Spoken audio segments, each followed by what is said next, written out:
This woman from Amsterdam speaks Tagalog so well, most people don't expect it at all. After marrying a Filipino, she fell in love with the culture and even started serving Filipino food in the Netherlands. Good morning everyone! Sunday na yon, nandito kami sa kusina, nagtutuhog ako ng barbecue dahil may order kaming barbecue. So iba-barbecue na namin mamaya. Nakita ko pala sa mga comments ko, meron nagtatanong kung Mormon ako or nakatira ba ako sa Pilipinas dati.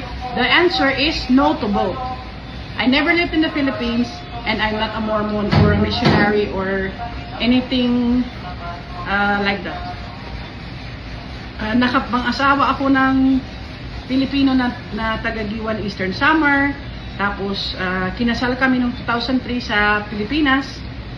At pagbalik na namin dito, nag-start na kami ng sarili naming family. Nakaanak na rin kami ng 2005, 2008, and 2011. Kaya importante sa akin na maano din sila yung Filipino side nila. Especially nila na yun, na wala na yung asawa ko na dahil pumana na siya noong 2019. Importante sa akin na in touch pa rin sila sa Filipino side nila.